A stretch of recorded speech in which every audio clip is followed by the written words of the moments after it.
¿Cómo están? Bienvenidos. Estamos comenzando Agenda Económica para este día jueves 4 de agosto. Son las 8 de la mañana. Muy puntuales comenzamos nuestra revisión del día de hoy.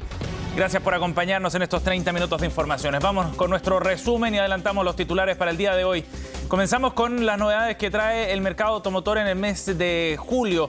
Un indicador bien relevante de cómo va la marcha de la economía. Si bien el séptimo mes del año marcó un récord de ventas para este mes en particular, para julio, por sobre los 38.000 vehículos vendidos, vehículos nuevos. De todas maneras, se empieza a notar la desaceleración también en este sector, de la mano, por supuesto, de una economía que va creciendo menos. Las tasas de crecimiento, de hecho, son más bajas.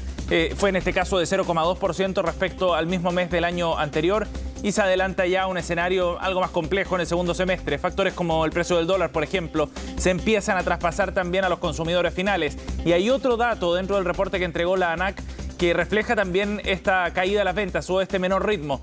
Hablamos de lo que está ocurriendo en el mercado de los autos usados, donde ya van 11 meses consecutivos de caídas en las ventas. Les vamos a contar más detalles en unos minutos acá en Agenda Económica. Por otro lado, hablaremos de otro indicador muy relevante también de cómo va la marcha de la economía y tiene que ver con la confianza de los consumidores. Es un índice que mide la percepción que tienen los ciudadanos respecto a la marcha de la economía y es muy relevante para tomarle el pulso también desde este ámbito el proceso de desaceleración que estaba anunciado para la economía nacional. Bueno, en el registro de este indicador que mide GfK, el IPECO, hay una caída fuerte. Llega a su menor nivel en 2 años este indicador de percepción de confianza. En el contexto de la pandemia, cuando estábamos en el peor momento, en el contexto de encierros y cuarentenas, bueno, desde esa época que no teníamos un indicador tan bajo. Se había recuperado este índice a fines del año pasado, pero durante este año, de la mano, por ejemplo, de una inflación que está mucho más alta, de algunos precios muy sensibles para los consumidores, como el de los combustibles, el indicador ha ido cayendo hasta llegar a este terreno derechamente negativo. Vamos a revisar más detalles también en unos instantes.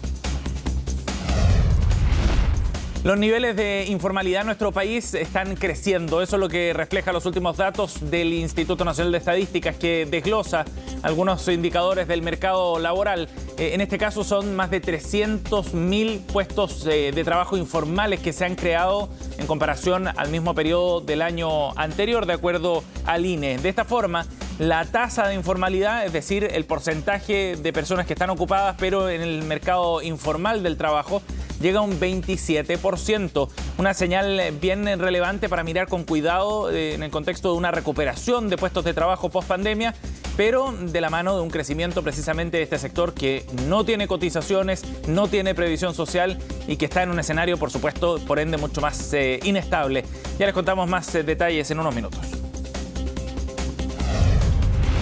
Y este resumen de noticias no muestra noticias muy alentadoras, la verdad, y esta que vamos a contarle a continuación tampoco, porque el informe de percepción de negocios que elabora el Banco Central, que es un estudio bien interesante con encuestas cara a cara con más de 55 personas vinculadas al mundo de los negocios, es bien revelador de cómo se percibe el momento económico que está viviendo nuestro país. Si bien las empresas informan que los niveles de venta están disminuyendo en los últimos meses, las percepciones son variables entre los distintos rubros y hay un aumento de costos que es persistente. Eso es lo que reflejan los testimonios que recoge el Banco Central en este estudio que realiza periódicamente. Las presiones, sobre todo asociadas a los insumos para la producción, son uno de los temas más preocupantes. De todas maneras, este dato es bien interesante. El porcentaje de empresas que está buscando nuevos trabajadores, que todavía mantiene políticas de contratación, se mantiene, dice este informe del Banco Central, que vamos a revisar en profundidad también en esta edición de Agenda Económica.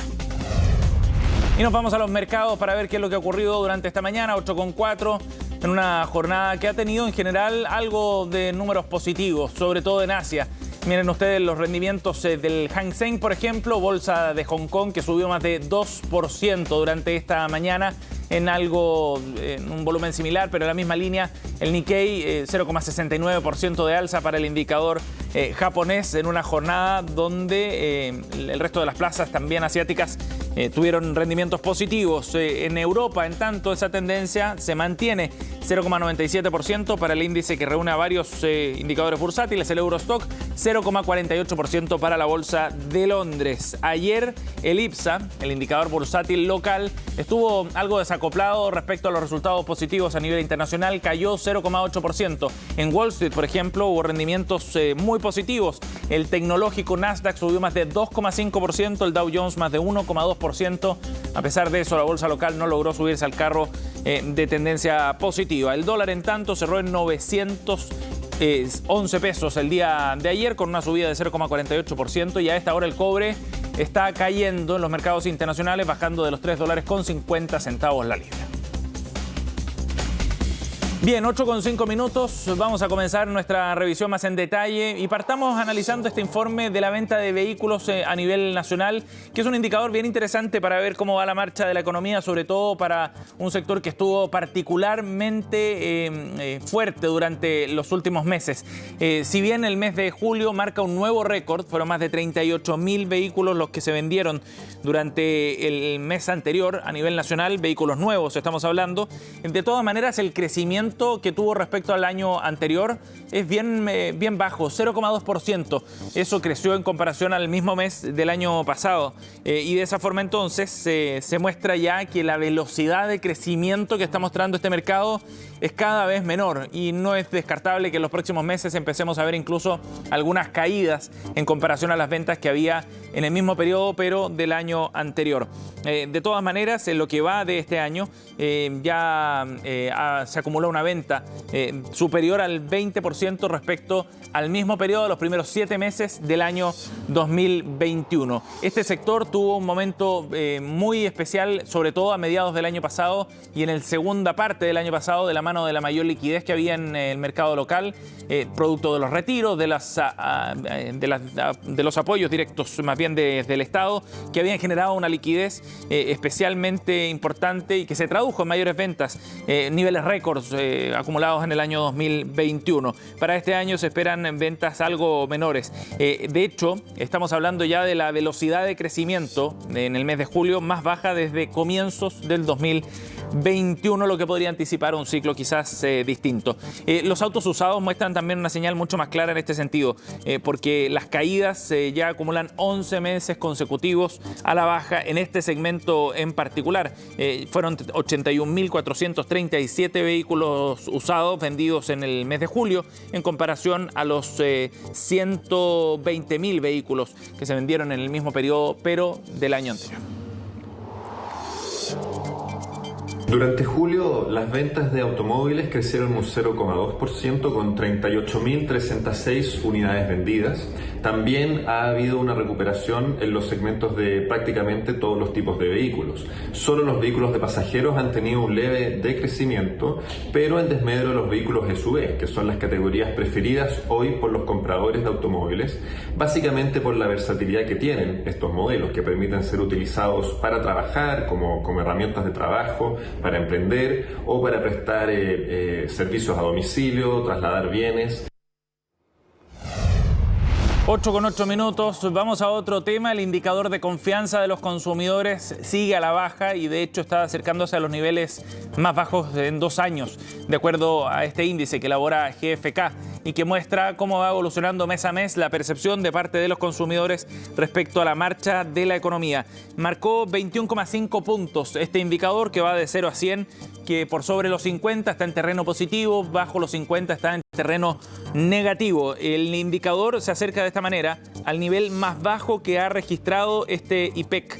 El 20,3 puntos llegó a marcar a mediados del año 2020. En ese contexto, recordarán ustedes en que estábamos en medio de la pandemia, con encierros, con cuarentenas forzadas y donde había mucha incertidumbre asociada fundamentalmente al COVID-19. El escenario de ahí en adelante empezó a cambiar, fue subiendo de la mano de un proceso de vacunación también muy exitoso, llegó a un nivel más cercano a los 40 puntos hacia fines del año pasado y comienzos de este. Sin embargo, ahora está cayendo y con bastante fuerza. Lo que plantean desde GfK, Felipe Armijo, country manager de esta encuestadora, es que fundamentalmente la expectativa de lo que vaya a pasar con este indicador de confianza futuro dependerá de las acciones que se tomen para contener el impacto de la inflación y la desaceleración económica. En este sentido, el indicador es muy relevante porque nos muestra de alguna manera una fotografía del momento momento que están viviendo los consumidores. Eso determina esta confianza, las conductas y los comportamientos en materia de consumo y por ende también pueden ir impactando en la marcha de la economía. Por eso es tan relevante tener una mirada de lo que está ocurriendo con este indicador. Los expertos señalan fundamentalmente, dice el diario Mercurio hoy, que los eventos ocurridos en el mes pasado, por ejemplo, los precios históricos de la benzina o los precios tan altos del dólar, generan un escenario de mayor pesimismo que impactan entonces en la percepción de la economía actual y también de lo que viene hacia el futuro, en un contexto donde la incertidumbre política también está impactando. Y ojo, que otras encuestas similares, como Criteria, por ejemplo, muestran también que la percepción que tienen los chilenos respecto a su situación personal y de la economía nacional también está deteriorándose y con perspectivas negativas hacia los próximos meses.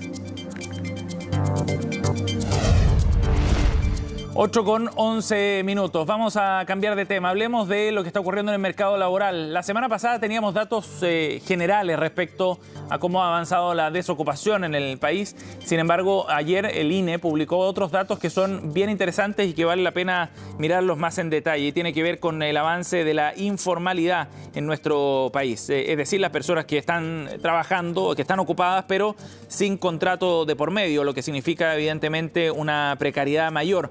Bueno, este indicador del INE muestra que son más de 300.000 personas las que han pasado a la informalidad en el último año, en este trimestre abril, mayo, junio, de acuerdo a la última medición. Si comparamos el mismo trimestre de 2022 con el 2021, son más de 300.000 personas entonces que han pasado al sector informal. De hecho, la tasa de informalidad ha ido subiendo y llega a 27%, de acuerdo a esta medición. Son más de 2.395.000 personas las que están trabajando en el sector informal y como les decíamos, un 27% es lo que marca esta tasa respecto al total de personas que están trabajando en el país. Esto es un aumento de 1,1 puntos en comparación con el mismo periodo del año 2021. Las mayores tasas en términos de informalidad se ven en personas trabajadoras por cuenta propia, que llega a un 69%, y del personal de servicio doméstico 51,1%, y está impactando por igual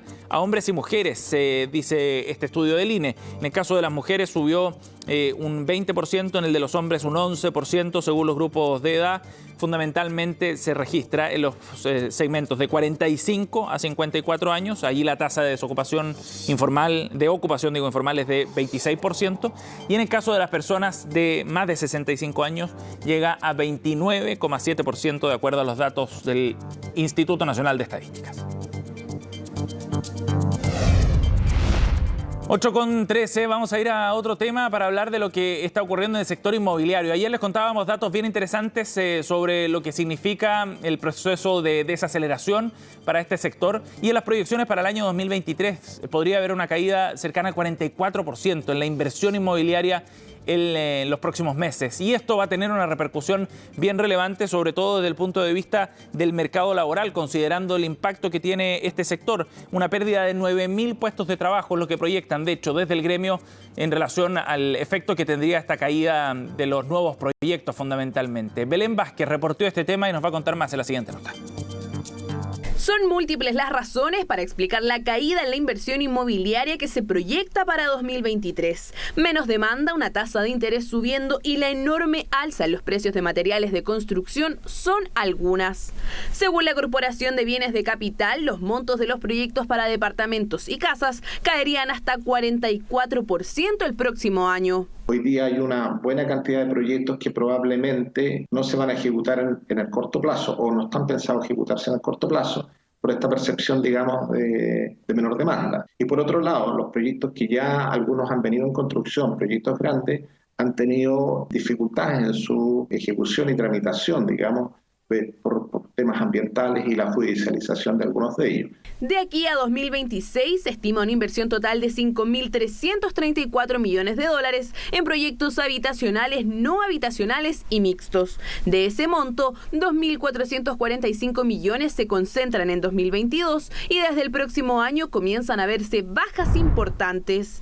En 2023 solo se invertirían $1.363 millones, cifra que cae a poco más de la mitad para 2024 2024 y en los 2 años restantes del quinquenio el monto llegaría solo a 790 millones de dólares. Esto de todos modos podría variar, pues en la medida que el escenario económico vaya cambiando, el mercado inmobiliario podría recuperarse. Este es un sector que responde de manera bastante elástica a las situaciones políticas y económicas del país. Por lo tanto, lo que uno podría esperar es que en los próximos trimestres muchos proyectos pudiesen aparecer y compensar en buena parte esta caída. La mayoría de toda la inversión se concentra en la región metropolitana con 66%, seguida por Biobío con 9%, Araucanía con 5,4% y Coquimbo en torno al 5%. ¿Qué explica entonces que regiones como Biobío y la Araucanía, marcadas por la violencia rural, reúnan las inversiones más grandes después de la zona central? Hay que separar un poco lo que está pasando a nivel rural de lo que está pasando a nivel de ciudad. Esa violencia está marcada en las zonas rurales, ya no está marcada en las zonas urbanas. Y los proyectos de edificación y de inversión que se están haciendo están todas en las zonas urbanas. La caída de la inversión tiene efectos directos en la empleabilidad. De hecho, la CBC estima que con esta baja prevista para el próximo año se perderían cerca de 9.000 puestos de trabajo solo en la etapa de construcción. La mano de obra que está trabajando en la construcción viene muy golpeada y viene transformándose a lo que es el empleo informal. Hoy día hay del orden del 27% de los empleos son informales. Eso proviene, evidentemente, una parte ha sido traspasada del mundo de la construcción. Además, la falta de nuevos proyectos llevaría a que el precio de las viviendas usadas tanto para compra como para arriendo siga aumentando. Ante esta menor oferta y una demanda creciendo y un déficit habitacional enorme a nivel país, incrementaría y fortalecería el precio de las propiedades usadas y de los arriendos en un mediano plazo. En términos de inversión para proyectos residenciales, en el quinquenio deberían construirse 86.376 viviendas, de las cuales 52.000 están en la región metropolitana. Bueno, y ayer en Agenda Económica PM pudimos profundizar en la mirada que tiene el gremio sobre lo que está ocurriendo en el sector de la construcción y hacer más específico el análisis respecto al sector inmobiliario y cuáles son los factores, además, que están incidiendo en esta menor inversión proyectada para el próximo año. Antonio Errázuriz, presidente de la Cámara Chilena de la Construcción, analizó el tema.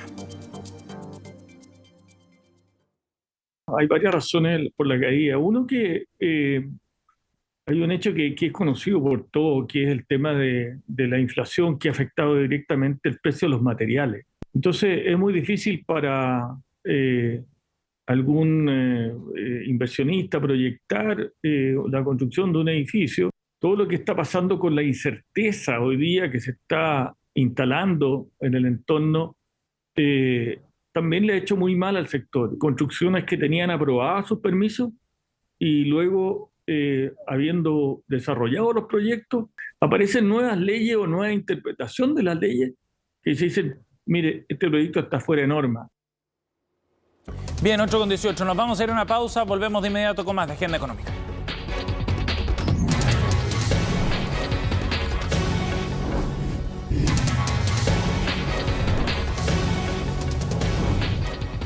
Bien, ya estamos de vuelta aquí en Agenda Económica, 8:22 para hablar del desarrollo que ha tenido en nuestro país y en Latinoamérica en general, de la mano de los efectos que dejó la pandemia, el comercio digital. Para este año se espera un crecimiento en las ventas, de acuerdo a datos de la Cámara de Comercio de Santiago, superior al 5%. En total deberían ser más de 12.600 millones de dólares en ventas para este año. De hecho, según la misma Cámara, un 85% de los usuarios de Internet ya se ha transformado en consumidores habituales y compradores digitales. Vamos a conversar de lo que significa esto en términos de los desafíos de los medios de pago desde la perspectiva de la industria. Estamos junto a Fernando Luna, el cofundador y CEO de Lira Network. Gracias por estar con nosotros, Fernando.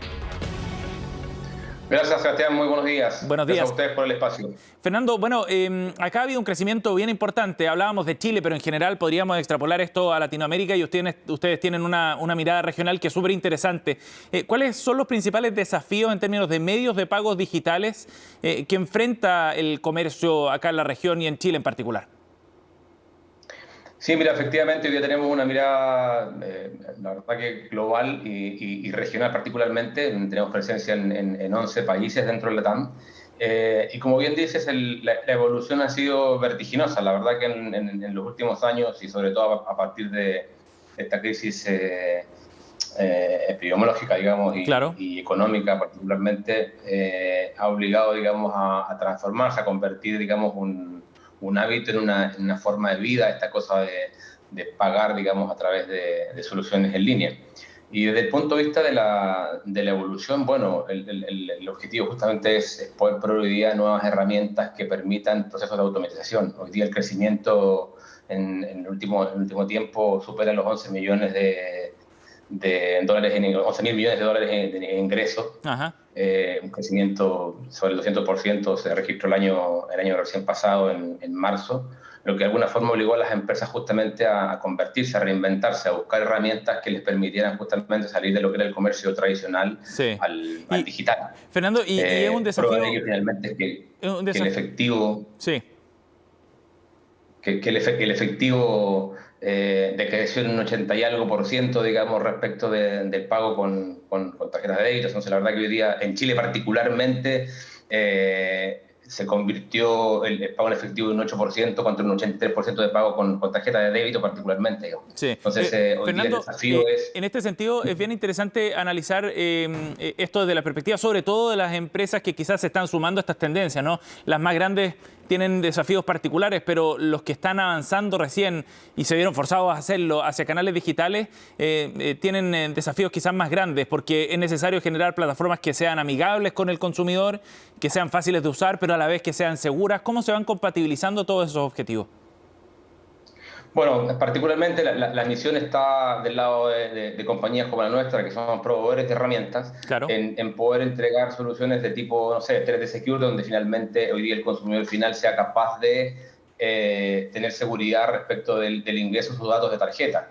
Eso por un lado, y por otro lado, del lado del comercio, que efectivamente eviten su exposición, digamos, al riesgo finalmente, que puedan bajar el volumen de contracargos sin desmedro, digamos, de la conversión. Finalmente, hoy día la gran discusión es que cuando haces una transferencia de responsabilidad con herramientas como 3D Secure, que lo que hace es que autentica una transacción en línea, es que, bueno, el valor agregado es que justamente transfiere la responsabilidad al emisor y baja el nivel de contracargo. Pero eso muchas veces genera cierto grado de fricción. Entonces el objetivo está en que, o la responsabilidad, digamos, de los proveedores está en que finalmente podamos justamente ofrecer soluciones omnicanales para bajar, justamente aumentar esta tasa de conversión finalmente. Y Fernando, ¿estas soluciones están disponibles también a la mano y más accesibles hoy día en comparación a los niveles prepandemia, me refiero, para partes de los actores más pequeños, digamos, para las pymes, por ejemplo, que también están entrando a este segmento de ventas online? Sí, evidentemente hoy día el objetivo particularmente del IRA es proveer una solución transversal, omnicanal y global. Es decir, hoy día tú a través de una solución como la nuestra te integras y tienes una herramienta que te permite operar en la región. Ahora, una pyme que está arrancando tiene justamente la posibilidad de, a través de APIs, de soluciones muy simples, poder resolver la problemática de conectividad con los autorizadores, digamos, de pagos con tarjeta.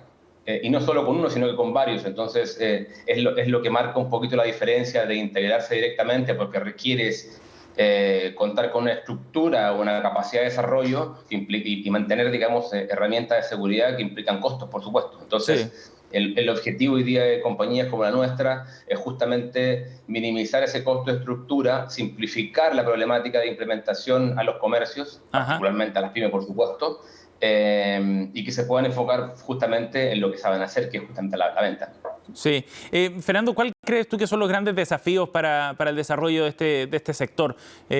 Ustedes han sumado clientes acá en Chile, por ejemplo, en rubros bien distintos, pero me imagino que hay problemáticas que son más o menos transversales a cada una de las industrias. Sí, mira, la verdad que el objetivo, digamos, la oportunidad están dadas por automatizar. Hoy día tenemos un foco muy importante, yo te diría que en 3 verticales. La primera es la seguridad, la automatización tiene que ver justamente con la capacidad de proveer a nuestros clientes herramientas que permitan tokenizar, que no es más que digitalizar los datos de una tarjeta de manera segura, es decir, traspasan la responsabilidad al INE en este caso de que guarde esa información justamente para poder hacer cobros recurrentes. A eso me refiero cuando decimos automatizar. Hoy día, si miras algunos indicadores como por ejemplo los cargos en cuenta bancaria, han crecido sobre el 60%. Entonces eso denota que finalmente el cliente final está buscando automatizar sus cargos, no quiere estar ingresando todos los meses justamente a hacer un pago. Entonces, herramientas como la tokenización justamente para hacer cargos recurrentes, proveer diversas herramientas a nivel unicanal justamente para tener captura en todas las líneas, digamos, de negocio, no solamente a la web, sino que soluciones mobile, soluciones de telefonía, etcétera, justamente son las que van a permitir esta evolución. Luego, no hay que dejar de atender justamente la tendencia al uso del mobile. Hoy día creció sobre el 60% el uso de esa plataforma respecto de otras como, no sé, un pago por la web. Por lo tanto, nos parece que es súper atendible justamente eso, la atención con todo lo que tiene que ver con omnicanalidad, seguridad y recurrencia. Sí, interesante el desarrollo, por supuesto, y con hartos desafíos, sobre todo en la medida en que son más los usuarios y más los aparatos también que van permitiendo el acceso además a estos canales de venta y de pagos digitales. Fernando, gracias por conversar con nosotros esta mañana, muy amable. Te agradecemos a ti. Hasta luego. Que tengas un buen día. Adiós. 8:29, cerramos Agenda Económica. Gracias por acompañarnos. Pronto estamos con Fresia Soltov en Noticias Express.